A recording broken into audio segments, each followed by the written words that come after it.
Hello friends, welcome to run study. आज के इस वीडियो में हम मध्य प्रदेश पुलिस विज्ञान लेक्चर सीरीज का नेक्स्ट वीडियो करने वाले। इस लेक्चर सीरीज में हम बहुत ही इंपॉर्टेंट क्वेश्चंस को करते हैं। हर क्वेश्चन में जो भी टॉपिक्स रहेंगे उनको भी अब हम कवर करेंगे आज से, और साथ में आज ही के वीडियो से हम स्टार्ट करने जा रहे हैं हमारी पीरियोडिक टेबल को भी। तो पीरियोडिक टेबल के भी मैं आपको कुछ कुछ चीज़ें याद करवाऊंगा। तो वो सारी चीज़ें जो है वो किसी ना किसी एग्जाम में क्वेश्चन के रूप में पूछी जा चुकी है, तो पीरियोडिक टेबल भी आपको याद हो जाएगी। अगले 2 3 4 वीडियो के बाद आपको पीरियोडिक टेबल भी एकदम कंफर्टेबल याद हो जाएगी कि क्या होती है, कहाँ पर क्या है और किनकी क्या क्या विशेषता है। तो आपको ये लेक्चर सीरीज ज़रूर देखना है। इसलिए यदि आपने रन स्टडी पे पहली बार विजिट किया है और अभी तक चैनल को यदि सब्सक्राइब नहीं किया है तो चैनल को जरूर सब्सक्राइब कर लीजिए, और साथ ही साथ बेल आइकन को भी दबा देना, जिससे आपको आने वाले वीडियो की नोटिफिकेशन सबसे पहले मिल सके। ठीक है, तो स्टार्ट करते हैं हमारा आज का ये वीडियो, जिसमें हमारा पहला क्वेश्चन है, एक मिश्रण के रंगीन घटकों को अलग करने के लिए उपयोग की जाने वाली प्रक्रिया क्या है। तो इसमें ऑप्शन है हमारा आसवन, ऊर्ध्वपातन, क्रिस्टलीकरण और क्रोमेटोग्राफी। तो इसमें बोला है उनने रंगीन घटकों को किसको अलग करना है। रंगीन घटकों को अलग करने के लिए याद रखना है क्रोमेटोग्राफी का इस्तेमाल किया जाता है। यदि कलर को अलग करना है तो उसके लिए क्रोमेटोग्राफी का इस्तेमाल किया जाता है। ठीक है, आसवन, ऊर्ध्वपातन, क्रिस्टलीकरण। अब ये क्या चीजें होती है। आसवन मतलब क्या होता है, जब भी जो मिश्रण में जो पदार्थ है, मिश्रण में यदि जो पदार्थ है उनका जो क्वथनांक है उनका अंतर यदि ज्यादा हो, बॉइलिंग पॉइंट का डिफरेंस यदि ज्यादा हो, तो क्या करना है, उसको गर्म कर लेना। तो जो पहले बॉइलिंग पॉइंट वाला रहेगा, जो पहले क्वथनांक वाला रहेगा, वो पदार्थ पहले उड़ जाएगा, और जो बच जाएगा वो दूसरा पदार्थ। तो जो ये वाष्प बन के जो उड़ा है ये कहाँ पर मिलेगा आपको, तो ये ढक्कन पे मिल जाएगा, है ना।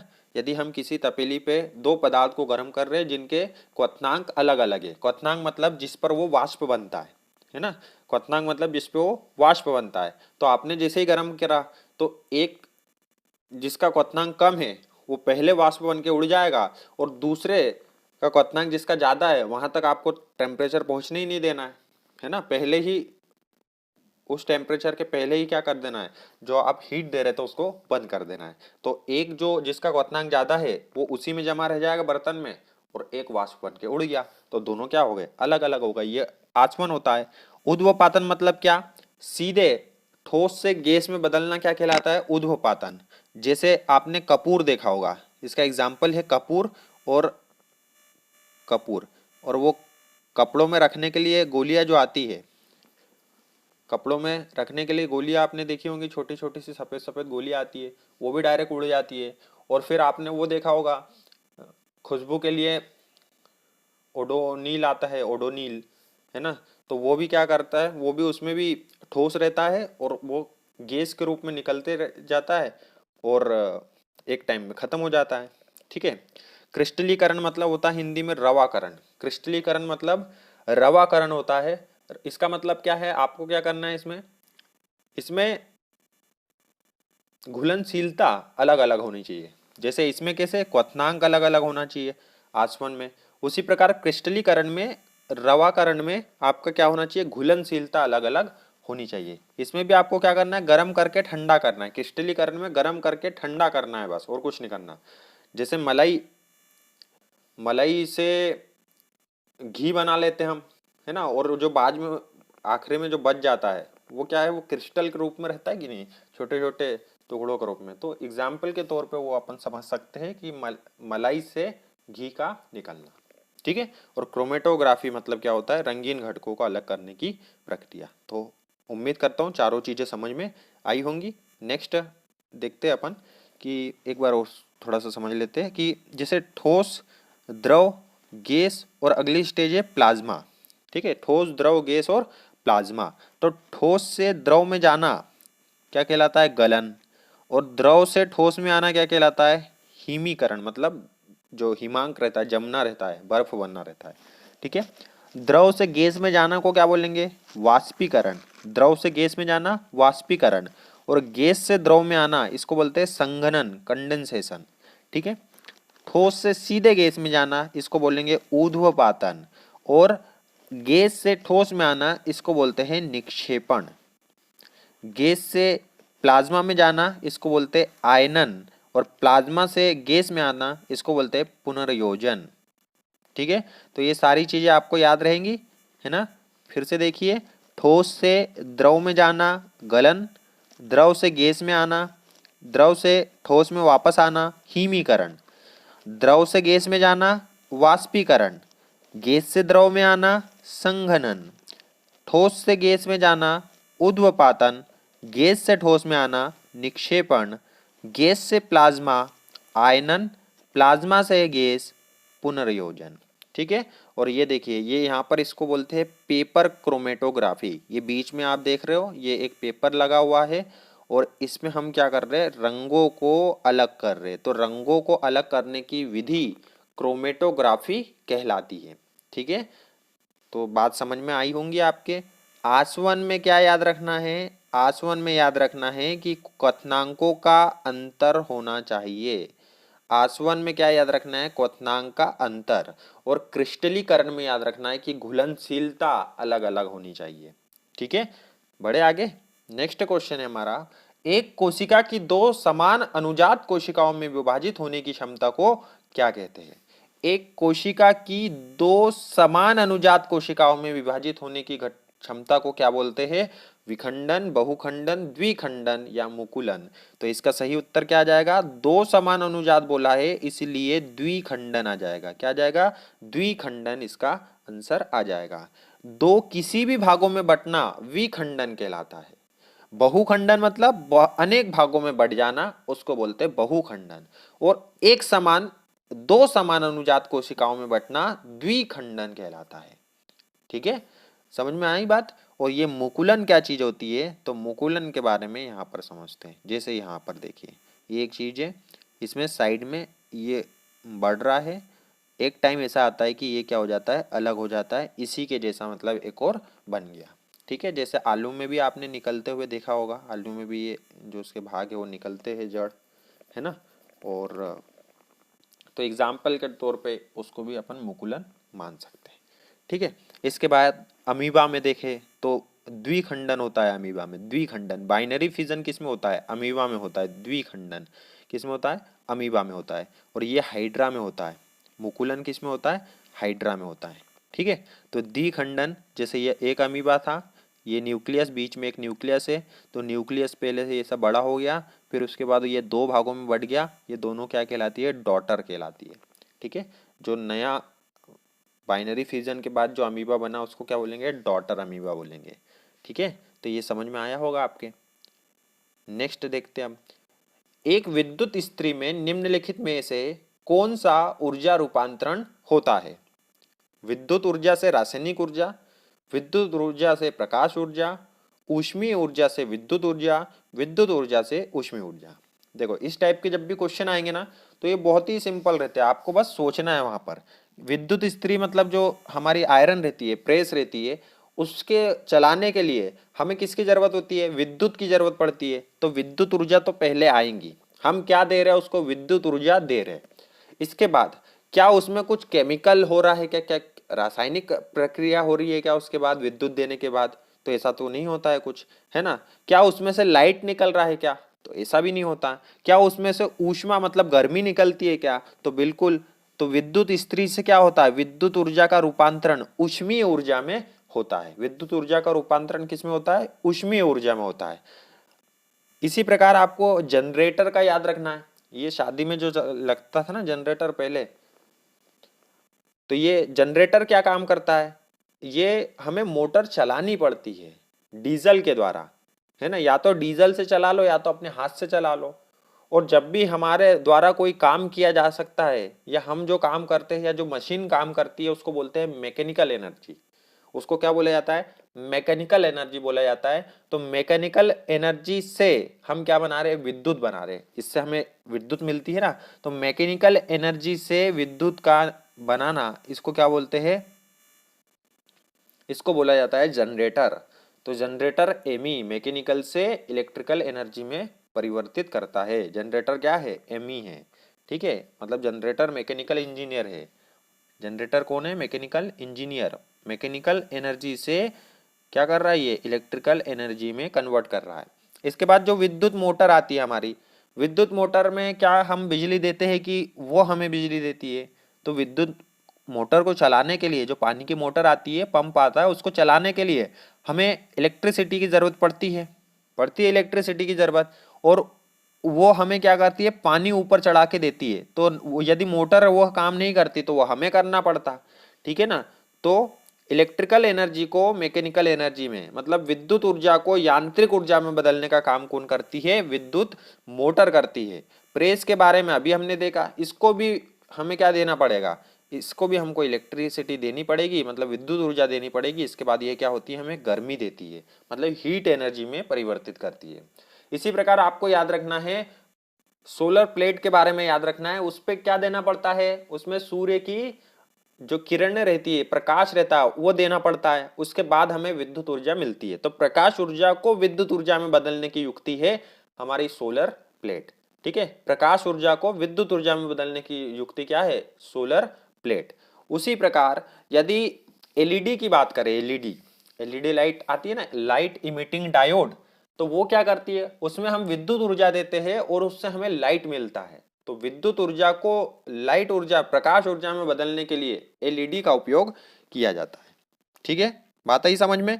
अगले क्वेश्चन की तरफ बढ़े। अब नेक्स्ट क्वेश्चन है, अम्ल के बारे में निम्नलिखित में से जो गलत कथन है उसका चयन करना है। निम्नलिखित में से जो गलत चयन कथन है उसका चयन हमें करना है। इस टाइप के क्वेश्चन आपको बहुत सारे करना है, क्योंकि क्या होता है, ये वाले क्वेश्चन जो है ना आपको एकदम नॉलेज देने का काम करते हैं। क्योंकि उसमें 3 ऑप्शन जो सही रहते हैं वो आपको याद कर लेना है, एक जो गलत है वो तो याद हो ही जाएगा।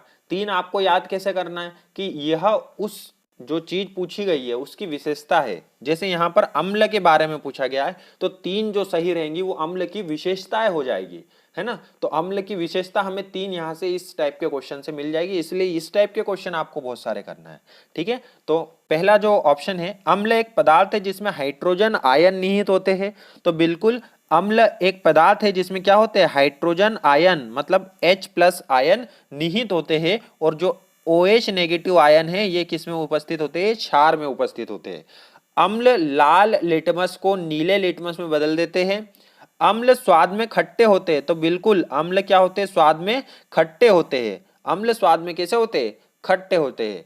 और जो क्षार होते हैं वो कैसे होते हैं, तो वो तोरे होते हैं, बिटर होते हैं वो, है ना। अम्ल नीले लिटमस को लाल में बदल देते हैं। तो हमने एक ट्रिक याद करी थी, अनील, अम्ल से अनिल, अम्ल से क्या था, अनिल। अम्ल नीले को लाल में बदल देते हैं। और क्षार के लिए जो ट्रिक है वो क्या है, छलनी, छलनी, मतलब क्षार लाल लिटमस को नीले में बदलते हैं और अम्ल नीले लिटमस को लाल में बदलते हैं। तो ये भी हमारा सही हो गया। तो कौन सा ऑप्शन है जो अम्ल के बारे में गलत है, तो ये वाला गलत है। अम्ल लाल लिटमस को नीले में नहीं बदलते, ये काम किसका होता है, क्षार का होता है। तो यहाँ इस क्वेश्चन से हमें 3 चीजें अम्ल के बारे में याद करनी है। अम्ल एक पदार्थ है जिसमें H+ आयन होता है। अम्ल स्वाद में खट्टे होते हैं। अम्ल नीले लिटमस को लाल लिटमस में बदल देते हैं। अब ये जो लिटमस वाला क्वेश्चन है ना, ये हो गया है पुराना, क्योंकि अब ये सबको याद हो गया है, छलनी और अनिल। तो अब क्या पूछ सकता है, अब आपको याद रखना है चाइना रोज। अब आपको क्या याद रखना है, चाइना रोज। यदि हम चाइना रोज के ऊपर अम्ल का छिड़काव करें, किसका छिड़काव करें, अम्ल का छिड़काव करें चाइना रोज के ऊपर, तो यह हो जाएगा, ये हो जाएगा गहरा गुलाबी। इसको इंग्लिश में मेजेंटा बोला जाता है कलर को। क्या हो जाएगा, गहरा गुलाबी या मेजेंटा, गहरा गुलाबी या मेजेंटा। और यदि इसको हम क्षार में डाल दे, या इसके ऊपर यदि हम क्षार डाल दे, तो ये हो जाएगा हरा। क्षार डालने से कैसा हो जाएगा, हरा हो जाएगा। और अम्ल डालने से गहरा गुलाबी हो जाएगा। ये क्या है, ये है चाइना रोज। ये क्या है, ये है चाइना रोज, ठीक है, चाइना रोज। तो चाइना रोज को अम्ल में डालते हैं तो गहरा गुलाबी मेजेंटा, और क्षार में डालते हैं तो ये कैसा हो जाता है, हरा हो जाता है, ठीक है ना। याद रखना ये चीज, ठीक है। चाइना गहरा से याद रख लेना इसको, चाइना गहरा। चाइना कैसा है, गहरा है। ग मतलब गहरा गुलाबी, है ना, और ह मतलब हरा। पहले हम अम्ल बोलते हैं फिर क्षार बोलते हैं, ठीक है, चाइना गहरा से याद रख लेना इसको। चाइना रोज में क्या होता है, अम्ल डालेंगे तो गहरा गुलाबी और क्षार डालेंगे तो हरा हो जाएगा। नेक्स्ट क्वेश्चन देखते हैं हम। एक चलती बस को ब्रेक लगाकर 10 सेकंड के भीतर विराम पर लाया जाता है। यदि ब्रेक के कारण मंदन 5 मीटर पर सेकंड स्क्वायर हो तो बस का प्रारंभिक वेग हमें ज्ञात करना है। न्यूमेरिकल क्वेश्चन है, सिंपल है, लेकिन एक चलती हुई बस है, कुछ ये एक बस चल रही है ना, तो उसका कुछ प्रारंभिक वेग होगा। प्रारंभिक वेग को हम u से दर्शाते हैं। क्या क्वेश्चन में दिया है क्या प्रारंभिक वेग? नहीं दिया है, तो इसलिए अपन ने क्या लगा दिया इसमें क्वेश्चन मार्क, की नहीं पता भैया क्या दिया है। v बराबर मतलब अंतिम वेग, तो ये क्या बोल रहा है कि ब्रेक लगाकर 10 सेकंड में विराम पर लाया जाता है। विराम मतलब होता है रुकी हुई अवस्था। उस समय वेग कितना होता है? 0 मीटर पर सेकंड का वेग होता है जब कोई गाड़ी रुकी हुई रहती है। ठीक है, कितने समय में लाया? तो t बराबर 10 सेकंड में लेके आया। कितने सेकंड में? 10 सेकंड में जो बस चल रही थी उसको विराम अवस्था में ले आए। यदि ब्रेक के कारण जो मंदन है, मंदन मतलब होता है माइनस में त्वरण, मीटर पर सेकंड स्क्वायर, तो बस का प्रारंभिक वेग हमें ज्ञात करना है। इतनी चीजें हैं हमारे पास। हम लगाएंगे गति का एक समीकरण, तो हमारे पास v u v t a ये कौन से समीकरण में आता है? तो ये पहले समीकरण में आता है। v बराबर u plus A T, v बराबर u plus A T. v का मान कितना है? 0। u का मान कितना है? u का मान है u, हमें तो निकालना है। ठीक है, नेक्स्ट पेज पे ले लेते हैं इसको।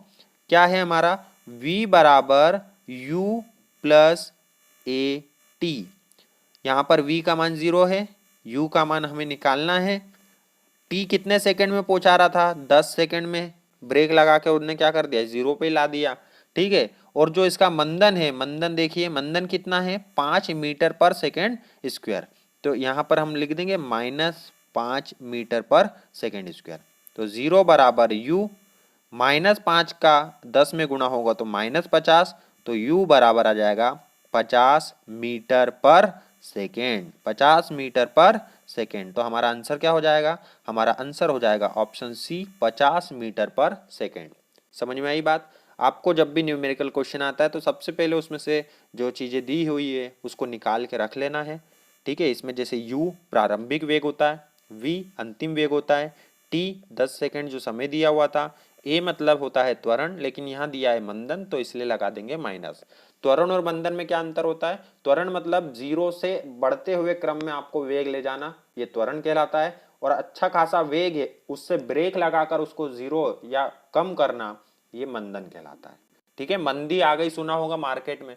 मंदी आ गई मतलब मार्केट का गिर जाना, उसी प्रकार वेग का गिर जाना मंदन कहलाता है। ठीक है, आई बात समझ में? अब आपको यहाँ पर देखो 5 चीजों के जो मात्रक है वो याद रखना है। जैसे दूरी, तो दूरी का मात्रक क्या होता है? मीटर। विस्थापन का मात्रक क्या होता है? मीटर। चाल का मात्रक होता है मीटर पर सेकेंड। वेग का मात्रक होता है मीटर पर सेकेंड।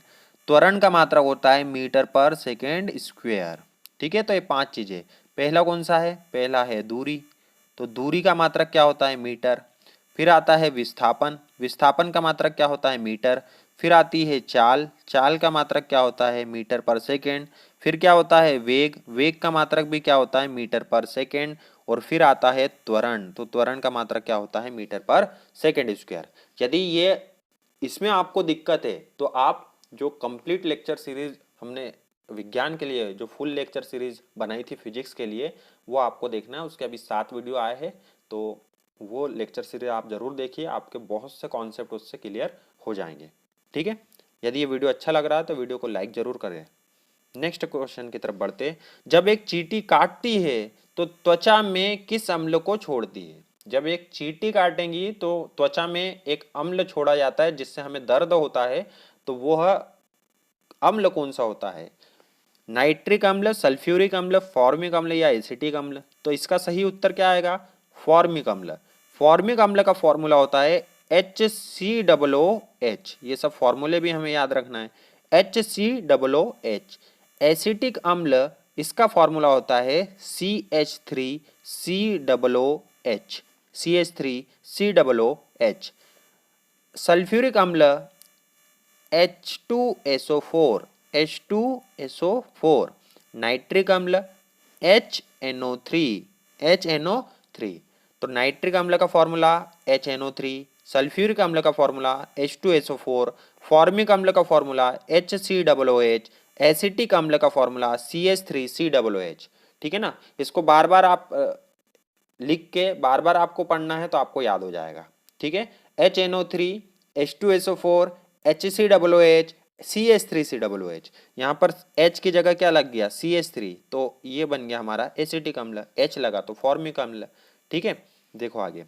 टमाटर में भी पूछा जाता है कि टमाटर में कौन सा अम्ल होता है, तो ऑक्जेलिक अम्ल होता है। टमाटर में कौन सा अम्ल होता है, ऑक्जेलिक अम्ल होता है। दूध में लैक्टिक अम्ल होता है। दूध में कौन सा होता है, लैक्टिक अम्ल। ये चींटी काटने के बाद बड़ी खुश हो रही है, तो ये कौन सा अम्ल छोड़ के गई है, फॉर्मिक अम्ल छोड़ के गई है। कौन सा अम्ल है, फॉर्मिक अम्ल। फॉर्मिक अम्ल याद रखना, मधुमक्खी के डंक में पाया जाता है, बिच्छू के डंक में पाया जाता है और चींटी के डंक में पाया जाता है। तो ये तीनों में क्या पाया जाता है, फॉर्मिक अम्ल HCOOH पाया जाता है। सिरके में क्या पाया जाता है, CH3COOH, मतलब एसिटिक अम्ल पाया जाता है सिरके में। ठीक है ना, टमाटर में ऑक्जेलिक अम्ल, दूध में लैक्टिक अम्ल, इमली में टार्टरिक अम्ल। इमली में कौन सा अम्ल होता है, टार्टरिक अम्ल होता है। चींटी, बिच्छू, मधुमक्खी, इसमें फॉर्मिक अम्ल होता है और सिरके में एसिटिक अम्ल होता है। तो ये सारे आपको याद रखना है, यही क्वेश्चन पूछे जाते हैं कि इनमें कौन सा अम्ल पाया जाता है। ठीक है, आगे बढ़ते हैं। जब हम पहाड़ पर ऊपर चढ़ते हैं तो क्या होता है, जब हम पहाड़ पर ऊपर चढ़ते हैं तो क्या होता है। ऑप्शन ए है तापमान बढ़ता है, ऑप्शन बी है तापमान, जो दाब है, दाम लिखा है यहाँ पर, दाब है, ये दाब, दाब कम होता है, दाब बढ़ता है। ऑप्शन सी है तापमान बढ़ता है लेकिन दाब कम होता है। ऑप्शन डी है तापमान और दाब दोनों घटते हैं। तो इसमें सही उत्तर आएगा ऑप्शन डी, तापमान तथा दाब दोनों क्या होते हैं, घट जाते हैं। ठीक है, अब देखिए इस पे कैसे। यदि किसी पहाड़ पे जब हम जाते हैं, किसी पहाड़ पे आप गए होंगे, है ना, तो पहाड़ पे जाने, जब ऊपर की तरफ जाते हैं तो ये देखिए यहाँ पर जो सफेद सफेद दिख रहा है, ये क्या है, ये बर्फ जमी हुई है। अब बर्फ कब जमती है, जब तापमान बहुत कम हो। तो तापमान क्या होता है, कम होता है। ऊंचाई पर तापमान क्या होता है, कम होता है। और जब भी हम पहाड़ पे चढ़ते हैं ऊपर, तो ऊपर जैसे जैसे जाते जाते तो थोड़ी थोड़ी ठंडी हवाएं हमको लगने लगती है। ठीक है, और दाब क्या हो जाता है, दाब भी हो जाता है कम। अब दाब का कॉन्सेप्ट हम समझते हैं। जैसे यहाँ पर है हम, ठीक है, हमारे ऊपर जब हम नीचे है, मतलब जमीन पे, कहने का तात्पर्य जमीन पे है, तो हमारे ऊपर अप टू 300 किलोमीटर ऊपर तक वायु का एक घेरा है जो हमारे ऊपर एक प्रेशर, दाब आरोपित कर रहा है। ठीक है, लेकिन जैसे ही हम ऊपर चढ़ गए तो ये हमारा जो घेरा है, जैसे यहाँ पर चढ़ गए तो ये जो घेरा है ये पहले की तुलना में कम हो गया।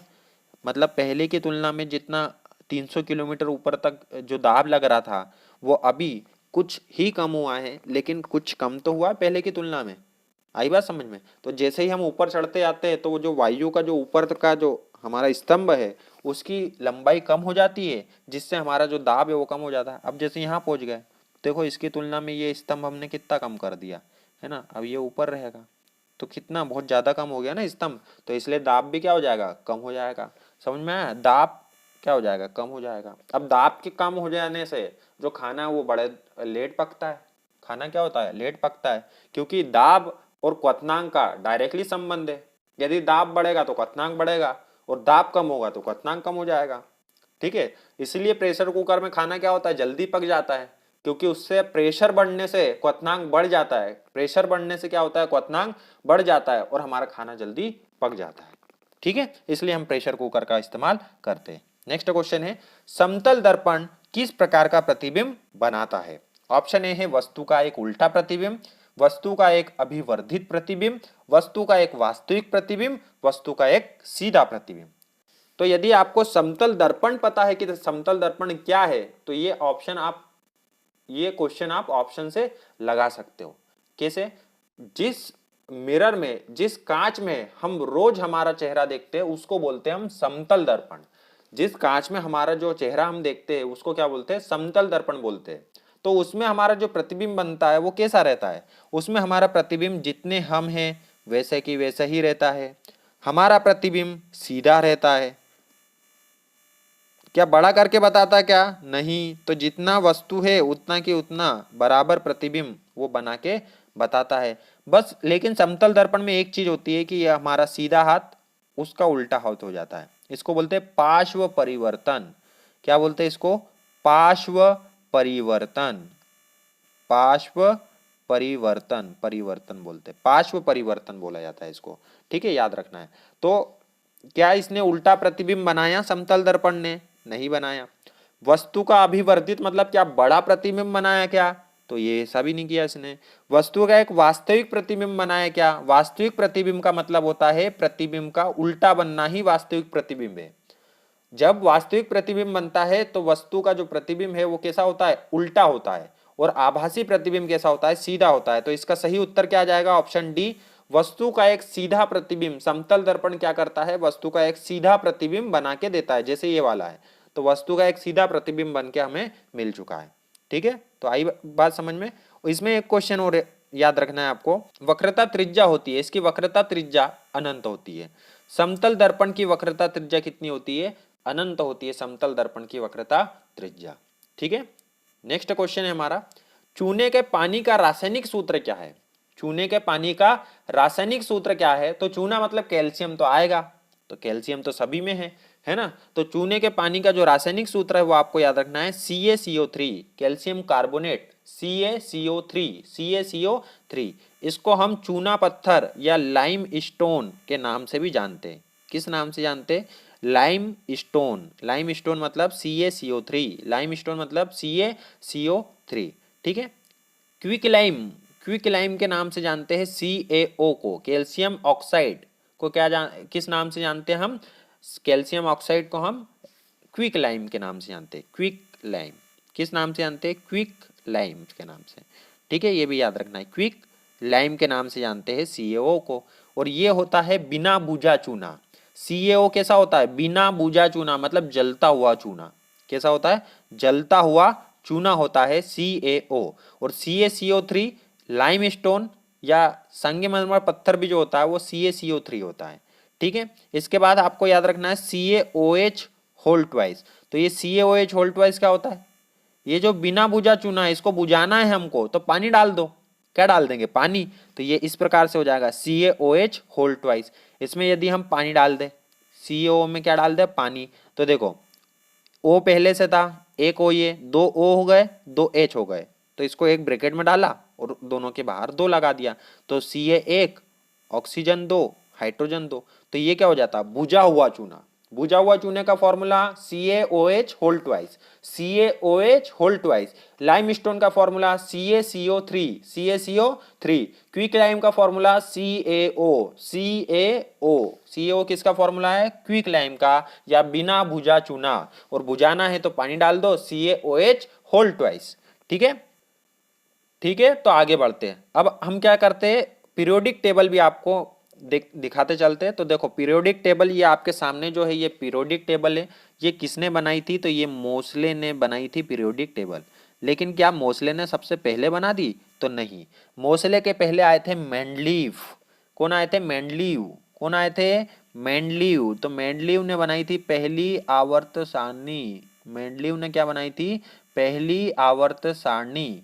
ठीक है, लेकिन क्या मेंडलीव ने वर्गीकरण किया था? वर्गीकरण मतलब इनको जमाना। ये सब तत्व है, हाइड्रोजन, लिथियम, सोडियम, पोटेशियम, ये सब क्या है? तत्व है। तो तत्वों को जमाना क्या कहलाता है? वर्गीकरण कहलाता है। तत्वों को जमाना क्या कहलाता है? वर्गीकरण कहलाता है। तो क्या वर्गीकरण सबसे पहले मेंडलीव ने किया था? तो नहीं, सबसे पहले जो वर्गीकरण किया था वो डोबेनियर ने किया था। सबसे पहले वर्गीकरण किसने किया? डोबेनियर ने किया था सबसे पहले वर्गीकरण। वर्गीकरण में सबसे पहले आपको याद रखना है डोबेनियर ने वर्गीकरण किया था। ठीक है, इसमें कुछ चीजें याद रखना है। मोसले की जो आवर्त सारणी है उसमें 118 तत्व होते हैं। मोसले की आवर्त सारणी में कितने तत्व होते हैं? 118।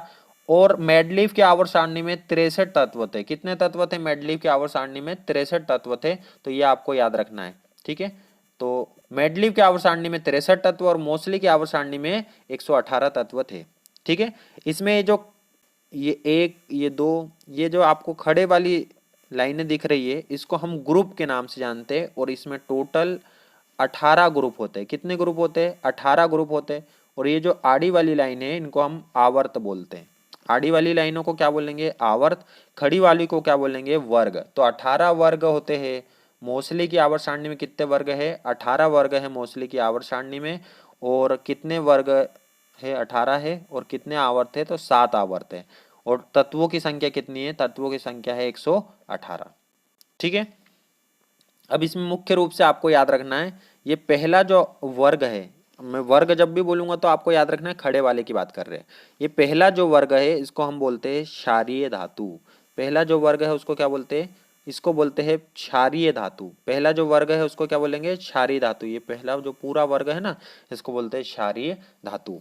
इसमें 11 नंबर पे आता है सोडियम। तो सोडियम को चाकू से काट सकते, पोटेशियम को चाकू से काट सकते। सोडियम को मिट्टी के तेल में रखना पड़ता है। सोडियम को काय में रखेंगे? मिट्टी के तेल में रखेंगे। ठीक है। ये आवर्त सारणी किसने बनाई थी? मोसले ने बनाई थी। ये आवर्त सारणी किसने बनाई थी? मोसले ने बनाई थी। तो ये बात भी आपको याद रखना है। ठीक है। आज के लिए आवर्त सारणी में बस इतना ही याद रखो। 18 वर्ग होते हैं, 7 आवर्त होते हैं, 118 तत्व होते हैं। मोसले ने बनाई थी। इसके पहले मेंडलीव ने बनाई थी। मेंडली की आवर्त सारणी में 63 तत्व थे। 63 तत्व थे, है ना। 63 कैसे आएगा? 9 सते 63। 9 सत्ते कितना आ जाएगा? 63 आ जाएगा। तो इसमें मेडलिफ की आवर्त सारणी में 63 तत्व थे। 9 वर्ग 7 आवर्त। 9 वर्ग और 7 आवर्त थे। ठीक है। सबसे पहले वर्गीकरण डोबेनियर ने किया था। आगे बढ़ते हम। कार का स्पीडोमीटर 60 किलोमीटर प्रति घंटा दिखाता है। कितना दिखाता है? 60 किलोमीटर प्रति घंटा दिखाता है। ओडोमीटर को 0 पर सेट किया। 30 मिनट के बाद ओडोमीटर का रीडिंग क्या होगा यदि कार एक समान चाल से चल रही है? ठीक है। तो ये स्पीडोमीटर, ये जो स्पीड बताया वो स्पीडोमीटर, और जो किलोमीटर बताता है उसको बोलते हैं ओडोमीटर। स्पीड बताने वाला स्पीडोमीटर, किलोमीटर बताने वाला ओडोमीटर कहलाता है। ठीक है। 60 किलोमीटर प्रति घंटा चलने का मतलब है कि 1 घंटे में कितना चल लेंगे? 60 किलोमीटर चल लेंगे। 1 घंटे में कितना चल लेंगे? 60 किलोमीटर। अब ओडोमीटर को जब 0 पे सेट किया तो 30 मिनट के बाद कितना चलेंगे यदि कार एक समान चाल से चल रही है? एक समान चाल मतलब 60 किलोमीटर प्रति घंटा। तो 1 घंटे में 60 किलोमीटर चल सकती है ना। यहाँ तो आधे घंटे का ही समय मिला हमें, तो आधे घंटे में कितना चलेंगे? 30 किलोमीटर। तो इसका सही उत्तर आ जाएगा 30 किलोमीटर। बात आई होंगी आपके समझ में? ठीक है। 1 घंटे में जब 60 किलोमीटर चल रहा है तो आधे घंटे में कितना चलेगा? 30 किलोमीटर। तो सिंपल था ये। ठीक है। इसमें आपको स्पीडोमीटर और ओडोमीटर के बारे में याद रखना है कि किलोमीटर बताने वाला काम कौन करता है? ओडोमीटर। और स्पीड बताने वाला काम करता है स्पीडोमीटर। नेक्स्ट क्वेश्चन है वायरस से ना होने वाली बीमारी। वायरस के कारण ना होने वाली बीमारी को हमें पहचानना है। तो इसके लिए वायरस से होने वाले रोग के लिए ये एक ट्रिक है, वो आपको याद रखना है। रेखा हमें हिट करके पोइछे छोड़ गई। रेखा हमें हिट करके पोइछे छोड़ गई, पीछे नहीं, पोएचे छोड़ गई। तो रे से रेबीज, ख से खसरा, ह से हर्पीज, में से मेनिंजाइटिस हेपेटाइटिस, त से ट्रैकिया, पो से पोलियो, ए से एड्स, चे से चेचक, छो से छोटी माता, ड से डेंगू, और ग ई में इन्फ्लुएंजा। ये ई का मतलब है इन्फ्लुएंजा। रे से रेबीज, ख से खसरा, ह से हर्पीज, म से मेनिंजाइटिस, ही से हेपेटाइटिस, ट से ट्रैकिया, पो से पोलियो, ए से एड्स, चे से चेचक, छो से छोटी माता, ड से डेंगू, और ई से इन्फ्लुएंजा। ठीक है। तो इसमें क्या नहीं आया? इसमें टाइफाइड नहीं आया। इसमें क्या नहीं आया? इसमें टाइफाइड नहीं आता है। वायरस के कारण ना होने वाली बीमारी में टाइफाइड नहीं आएगा। इन्फ्लुएंजा, एड्स और डेंगू ये सभी वायरस से होने वाली बीमारी है। ठीक है। आगे बढ़ते हैं। मानव कान किस प्रकार की ध्वनि आवृत्ति का पता नहीं लगा सकता है? तो आपको पता होगा कि मानव के जो हमारे कान हैं वो 20 हर्ट्ज से 20,000 हर्ट्ज तक 20,000 हर्ट्ज तक सुन सकते हैं। ठीक है। तो 2000 इन दोनों के बीच में आएगा, तो ये भी सुन सकते हैं। 500 भी सुन सकते, 200 भी सुन सकते, लेकिन 20 हर्ट्ज से कम हम नहीं सुन सकते। 20 हर्ट्ज से कम हम नहीं सुन सकते। अपश्रव्य, श्रव्य, अपश्रव्य, पराश्रव्य। श्रव्य, अपश्रव्य, पराश्रव्य, 3 प्रकार से बांटा है। 20 हर्ट्ज से कम अपश्रव्य, 20 से 20,000 हर्ट्ज श्रव्य और 20,000 से ऊपर पराश्रव्य। ठीक है, ये 3 प्रकार की ध्वनि होती है। सोनार सिस्टम में पराश्रव्य तरंगों का इस्तेमाल किया जाता है। पराश्रव्य तरंगों का इस्तेमाल किस में करेंगे? सोनार सिस्टम में करेंगे। आगे बढ़ते, किसी वस्तु पर किया गया कार्य निम्न पर निर्भर नहीं करता। तो कार्य क्या होता है? कार्य बराबर होता है बल गुणा विस्थापन इंटू कॉस थीटा। बल गुणा विस्थापन इंटू कॉस थीटा, ये फॉर्मूला होता है बल का, ये याद रखना है आपको। एफ एस कॉस थीटा, कार्य बराबर F S cos theta. F मतलब है बल, तो बल पे निर्भर कर रहा है। एस मतलब है विस्थापन, तो विस्थापन पे निर्भर कर रहा है। और यहाँ थीटा मतलब एफ और एस के बीच का कोण, बल और विस्थापन के बीच का कोण। तो विस्थापन पे निर्भर करता है, लगाए गए बल पे निर्भर करता है, बल और विस्थापन के बीच के कोण पर निर्भर करता है, लेकिन अनुगमित पथ पे निर्भर नहीं करता। अनुगमित पथ पे निर्भर कर रहा, क्या नहीं कर रहा? तो कार्य किस पर निर्भर नहीं करता? अनुगमित पथ पर। और किस पे निर्भर करता है? तो एफ एस कॉस थीटा अपने को याद रखना है। नेक्स्ट क्वेश्चन है, इमारतों को आकाशीय बिजली के हानिकारक प्रभाव से बचाने के लिए प्रयोग किए जाने वाला यंत्र है। इमारतों को, ऊंची ऊंची इमारतों में आकाशीय बिजली का हानिकारक प्रभाव ना पड़े, इसके लिए एक यंत्र लगाया जाता है, इसको बोलते हैं लाइटनिंग कंडक्टर। क्या बोलते हैं इसको? तड़ित चालक या लाइटनिंग कंडक्टर। ठीक है, सिस्मोग्राफ का इस्तेमाल भूकंप को मापने के लिए किया जाता है। सिस्मोग्राफ का इस्तेमाल भूकंप को मापने के लिए किया जाता है। और इसका जो पैमाना होता है उसको बोलते हैं रिएक्टर पैमाना। क्या, कौन सा पैमाना होता है? रिएक्टर पैमाना। 1 से लेकर 9 तक के उस पर डिजिट होते हैं। 1 से 9 तक के डिजिट होते हैं सिस्मोग्राफ रिएक्टर पैमाने पर, 1 से 9 तक के डिजिट होते हैं।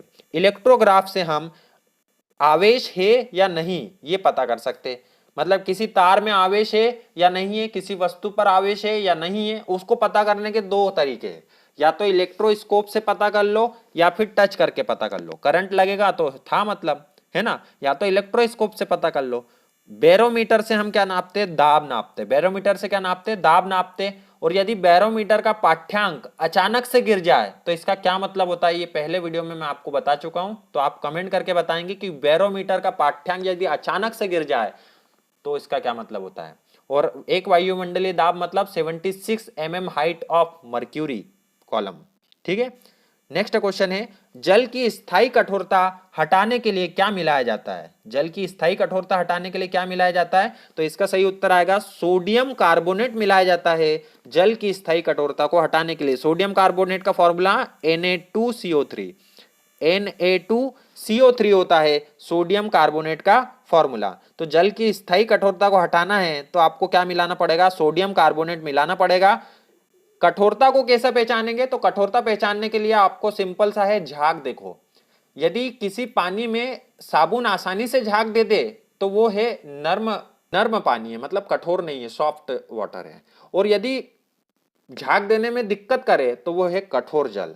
ठीक है, तो इसको हटाने के लिए सोडियम कार्बोनेट मिलाया जाता है।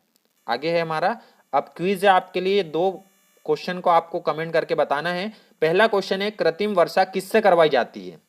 मैंने आपको पहले वीडियो में बताया था, तो ये यदि आपको याद है तो आप कमेंट जरूर करें कि कृत्रिम वर्षा किससे करवाई जाती है। और दूसरा, चुनाव की जो स्याही रहती है जो अपनी उंगली में लगाई जाती है वो किसकी बनी होती है? ठीक है, तो ये था आपका आज का वीडियो। यदि वीडियो अच्छा लगे तो वीडियो को लाइक जरूर करें। चैनल पे पहली बार विजिट किया है, अभी तक चैनल को सब्सक्राइब नहीं किया है, तो इसी प्रकार के वीडियो पाने के लिए चैनल को जरूर सब्सक्राइब करें। ठीक है, तो मिलते हैं इसी प्रकार के अगले वीडियो में, तब तक के लिए good bye and thank you. जय हिंद, जय भारत।